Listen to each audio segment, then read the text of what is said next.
na amo ni ang bag-o nga para kung may mga bisita, mga turista halin sa abroad, hindi magreklamo nga mabudlay magsaka de. Kaya kung makadaog ko sa luto, paubrahan ko na lang na discipline halin to sa babaw, padaog da sa dalom na zipline para hindi na wala na si may mareklamo.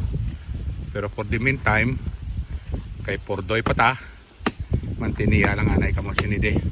Okay, nami ginabutangan ni White Sangkwan kay ining mga tanong nga na da, ining mga kahoy nga na hawanon gina da kay inidi planuhan ko na din nga obrahan ko na din siyang flat nga tulutamnan ko mga kamatis, talong, paglingaw-lingaw, di hawanon pa inidi.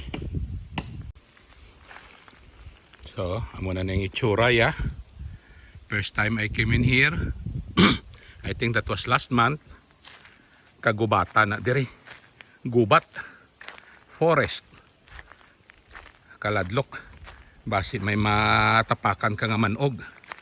Now it's getting there, nagayo-ayo na ang mga tsura niya. And ang mga kahoy na sa dalom, I think ulingo na lang na nila.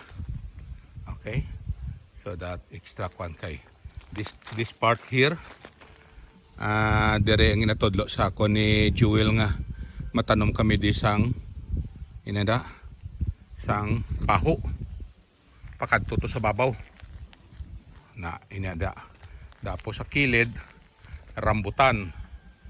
So for some people, they thought wala pulos ni nga duta, kung hindi mapuslan.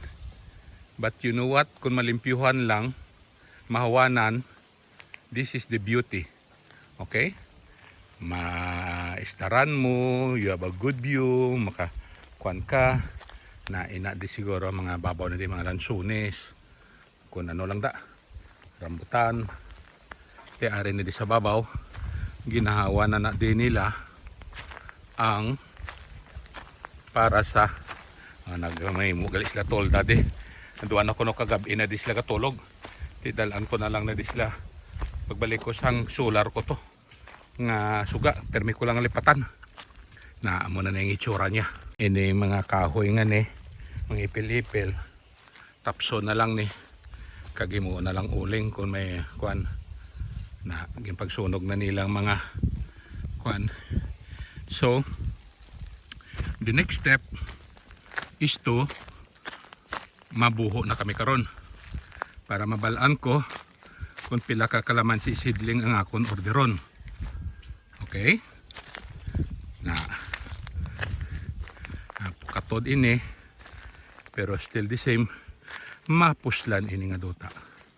Okay, because digto pag ginato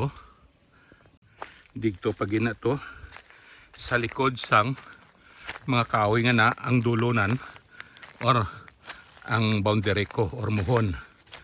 So ang estimate nila sulusobra ka 100 seedling sang kalamansi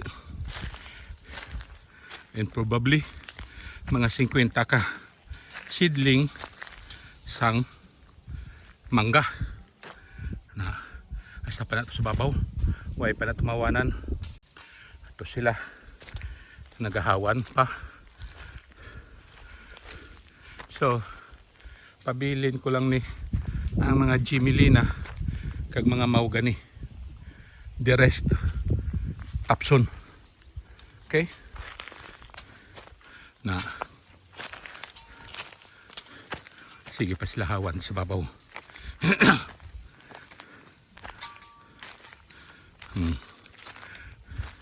Before last week hindi ko sinadi ka agi tungod ka sukal kayo, tama ka kwan. Now hasta na digali sila. na I think hawanon gini nila kag ang mga Jimelina kag kwan nga mga seedling nga pwede pa matransfer halino lang to sa boundary sa dulunan na this is where I plan to build my log cabin right here kung mahawanan na log cabin hardwood tanan so I can have a good view of the surrounding ina panglimpyuhon nina tapos mabili lang na da mga hardwood so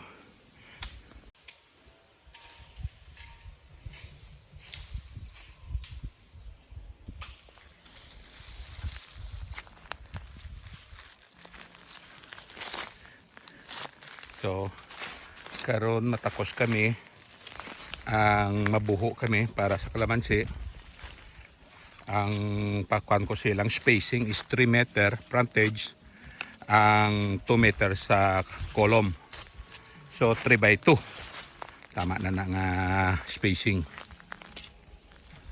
Na.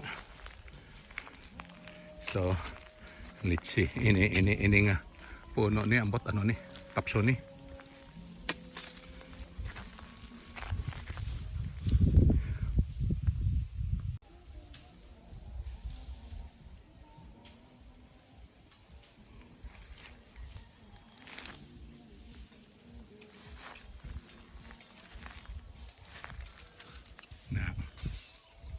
Ina mga kahoy na ina nga mga puno sa likod pagali sinada nga akon nga boundary nga muhon nga property. So ibilin ko lang nanay ang mga hardwood nga na for future use, probably in 2 years time maka-start na ko di patindog sa nga akon nga balay. Pero ini mga kwanihawanon ni mga kahoy ni nga ano gagata ko sila kay iuling para may income mga tao nga happy man na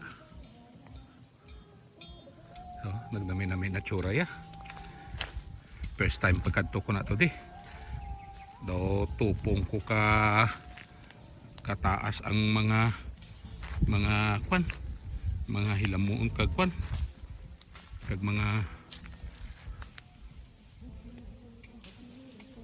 balagon. So malimpyuhan pag iniliwat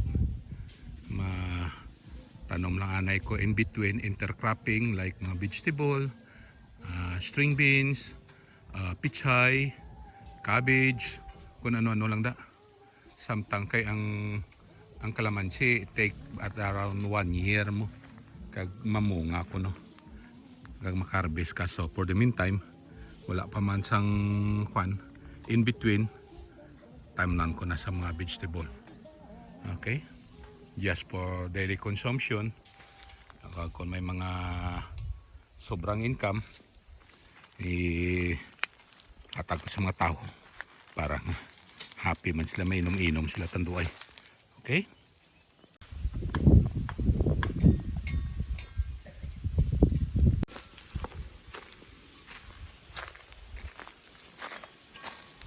dira ta masugod.